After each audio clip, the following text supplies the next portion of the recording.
Good morning, everybody. It is Saturday morning, and I'm excited. It's a beautiful day, and I'm heading out to New York in a few minutes here. And thanks to residual income and leverage and network marketing, every day is a Saturday. Every day is a Saturday. It's great. So, what I want to talk about is a few things here today.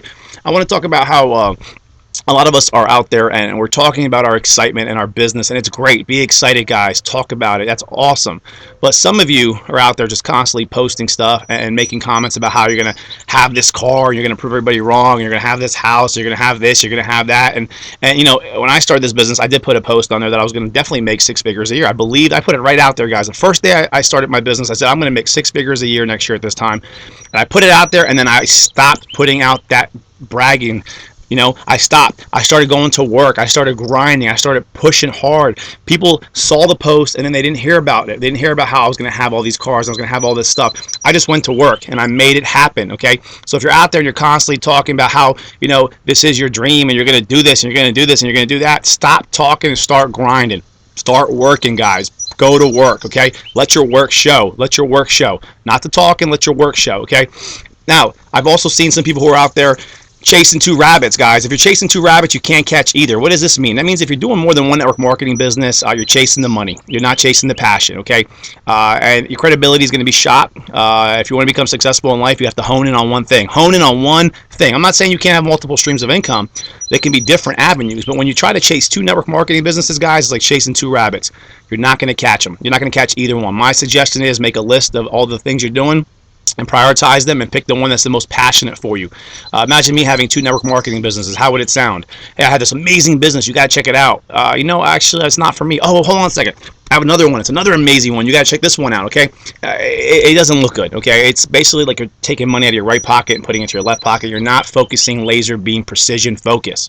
A lot of these guys that are doing this and these ladies that are doing this, I've seen them. I've seen that they're not successful. Their lives aren't changing. They're making a couple $100 here and there, but I can go back a year later and I can see they're doing 2, 3, 4 network marketing companies and they're still in the same position they were because they don't have the passion. They don't find that one dream, that one business, that one opportunity that makes them wake up out of bed and go, this is the one I want. This is the one I'm going to stick with it. Even if I don't make money for a year, I'm going to stick with it because I believe in it. It's going to work. Okay.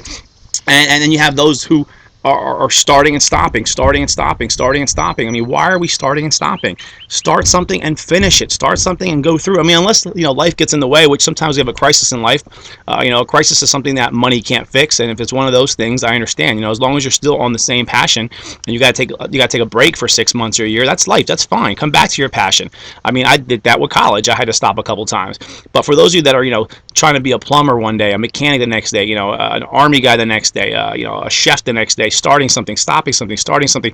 You can't keep doing that, guys. Find a passion and just stick with it when it gets hard. Stick with it because they're all going to get hard. They're all going to be challenging. You're not going to find one that's going to be easy. Okay, if there was one that was easy, everybody would do it, and we're not everybody. Remember that. Okay. Now, I've had people actually email me and say, George, I read the books you suggest. I get up early. I get up an extra hour. I'm doing this, I'm doing everything right, but nothing's working. And guys, I understand the frustration. Trust me, I've been there. But that's okay. You got to keep doing it. It doesn't mean it's going to happen the first month or the 6th month of the first year, but you got to keep doing it. You got to be on that right track, because if you're not on the right track, it's not going to happen at all. You're definitely not going to have it happen. That's a guaranteed zero. But when you're on the right track, it'll happen sooner or later. I mean, think about the frustration a doctor or a lawyer must have, having to know they have to go through all those years of school, take all those exams, okay? Work, and then have all these loans they got to pay before they even make a penny. But they put the work into it, and that's why they get compensated at the end. That's why you're going to get compensated at the end, because they put the work into it. Now, I want to talk about chess, the game of chess. I'm not a great chess player, I'll admit. I'm a novice. When I was a kid, I loved it. I still sometimes like to play it on my iPhone. But there's 3 different types of chess players. You have the novice, beginners, you have the intermediate guys, and you have the really good the masters at chess. When you're a novice, you're pretty much thinking one move at a time. One move at a time. One move here, one move here, one move here. Intermediate chess players actually can think 3 or 4 moves ahead. And then you have the actual masters, who actually, from what I'm being told, can actually think 25 moves ahead. Can you imagine being a master in chess and thinking 25 moves ahead? I want you guys to become masters of your trade, masters of the opportunity you're involved in. I want you guys to become a master, to focus beyond the week, focus beyond the weekend. Don't look at your friends. who are out there worrying about what party they're going to on Friday or what beach they're going to on Saturday, or what festival is going to happen on Sunday. They're not thinking in the future, guys. They're not seeing their life in the vision of the future. They're not thinking about the beautiful house they want, the beautiful family they want 5 years from now, the retirement fund they want already in their 20s or 30s. They're not thinking that. They're thinking for the weekend. I want you guys to think ahead. When I started this business, I thought at the task at hand, but then eventually I started thinking, what can I do in the future? Where do I want to be in the future? How can I improve this? And what I did was I started a webinar, and I started weekly webinars. I had a vision long term. I mean, how am I going to reach other people? And then online, we started a forum where people could go in and actually help each other every day. We didn't have to wait for an email once a week. We thought ahead, guys. We thought ahead. Now we're thinking ahead. I'm thinking about, things like writing a book to get the information out there, even to more masses, okay? So I want you guys to take your business to the next level, and I want you guys to become masters at it and think, 25 moves ahead. Now, we've become successful. Here's the important one, okay? Here's the important one, guys. You guys know an alligator, right? Alligators are pretty vicious. I'll be honest with you, I wouldn't want to come across an alligator as big as I am and tough as I think I could be. I definitely don't want to be ever in a space with an alligator. But alligators are vulnerable. There is one time where you can actually attack an alligator and actually kill it. And it's more defenseless than any other time, ever. And that time is when the alligator has eaten, when the alligator has taken that big prey that it killed, and it's actually swallowed it. Now it's digesting it. Now the alligator is slow. The alligator is lazy, and the alligator is just sitting there waiting for all this to happen. So this reminds me of a lot of the successful people that have made it in the business, that you're watching them up here at the top, and they're starting to every year fall less and less and less and less. They got to the top, and then they fell down. Why, guys? Why? Because they're not hungry anymore. They're not thirsty anymore. I have been in this business for 25 months. I am hungrier today and thirstier today than ever, okay? I haven't slowed down, okay? My performance is increasing, okay? If you're in this business or any business, if you're a school teacher, let's say, okay? If you're the same teacher you were last year, or if you're the same person you were last year in this business, then your performance hasn't increased. You should not be the same. You should be better, okay? Ask yourself, are my speaking skills better? Are my presentations better? Am I reading better books? Am I hanging out with better people? Am I putting more of an output out there? Am I using my skills to have first class business, to have first class service, to be a first class teacher? Or am I doing the coach class, expecting first class results? Okay, so you have to increase your performance. You have to also evaluate your work because a lot of us have hit a glass ceiling where we're just stuck because we've been successful, but we're not really evaluating our work. Is our work still what we need today? What made us successful 25 months ago might not work today. Okay, so a lot of us are just getting successful, and we stop being hungry, we stop being thirsty, and we're not working our work, where we actually evaluate our work, okay? Or we think, we've learned it all and we cannot learn from anybody else. Guys, even myself, okay? Let me tell you something. The position that I am right now, I've been very successful in what I'm doing, okay? I take notes, okay? I take notes. I will bet my bank account that 90% of you listening to this are not taking notes, okay? So if a guy of my caliber who's got to the top, and I'm trying to teach everybody else to get to the top, if I'm taking notes and you're not getting it, okay? You're not getting it. So you need to start taking notes. You need to start working your work. You need to start evaluating your work. You need to start increasing your performance. Increased performance will increase your output, and things will get you to the next level, or keep it to the top, okay? Because once you get to the top, the only way to go is down. The only way to go is down, here's a good one with Batman. Any Batman fans out there? Batman, there's a scene where Batman's fighting Bane. Bane's the bad guy, Batman's the good guy, and Batman comes out and he's all confident, he's cocky, and he's like, yeah, I'm Batman, I'm going to do this. And there's about to fight here, and they're knuckling up, and Batman throws a punch, like, I'm going to knock this guy out. Boom!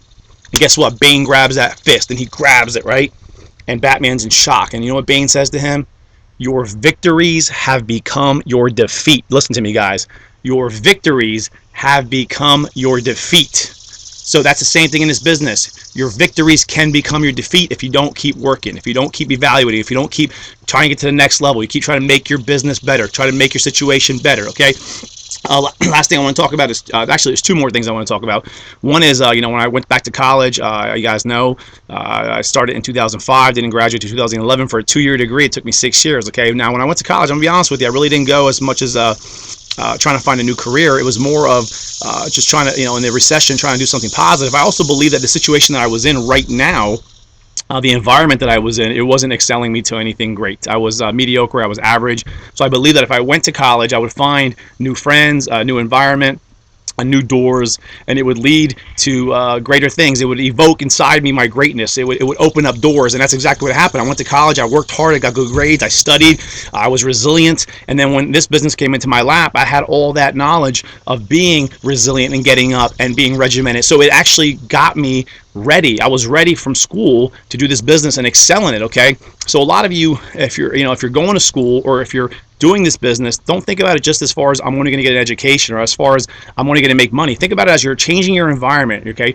you're evoking yourself to be around other people, to be other things and other stuff that's going to challenge you, that's going to bring out the greatness in you. Okay, when I have kids one day, I'm going to send them to college to get an education, but that's not the main reason I'm going to send them. I'm going to send them to network, because the life we live, guys, is all based off of relationships and networking. Okay, not just money.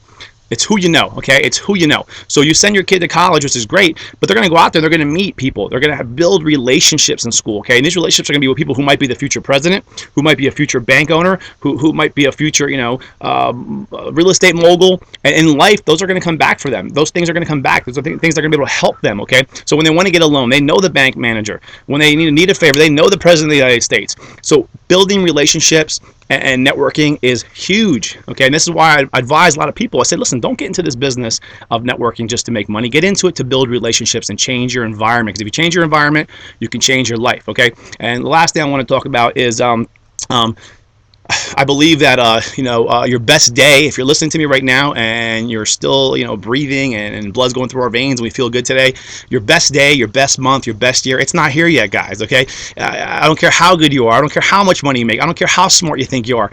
If you're still alive, your best day, your best month, your best year is not here yet. It's still coming. Okay, it's still on its way. Your best day, your best month, your best year is on its way.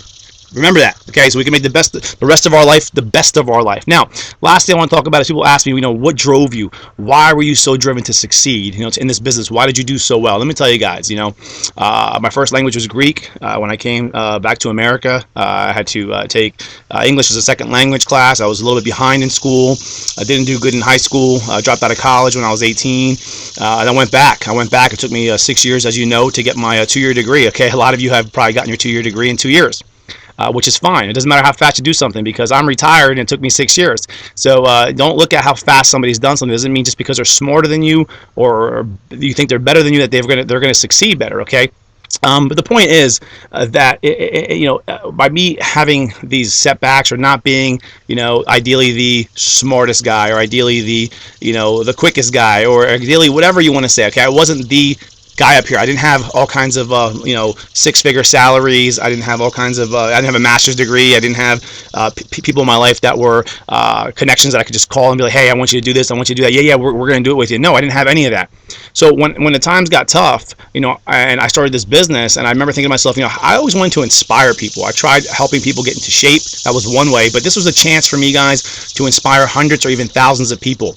And I always thought when it got hard, if myself, a landscaper, a guy who cut lawns for a living, a guy who took 6 years to go to college, a guy who wasn't always on top of his game, if I could do this, if I can succeed, if I can make it to the top, if I can break records, just think about how many people will be inspired, how many people will say, well, if this guy did it, I can do it, because this guy was nothing special. This guy was an ordinary guy. This guy cut lawns for a living. This guy lifted weights for a living. This guy went back to college when he was later. He dropped out of college twice. So if this guy can do it, I can do it. And that was my motivation, guys. That's why I kept grinding. That's why I kept showing the plan, and I kept driving, and I kept emailing, and I kept texting people, and I kept going and going and going. When I got no's, I kept moving. Okay, when I got no shows, I kept moving. And when I got cancellations, I kept moving. Why? Because I knew that if I could make it, anybody could make it, and I could inspire thousands of people to change their lives, and that's what's happening, guys. So let's make this a great day, and I will talk to you guys soon. I'm fired up.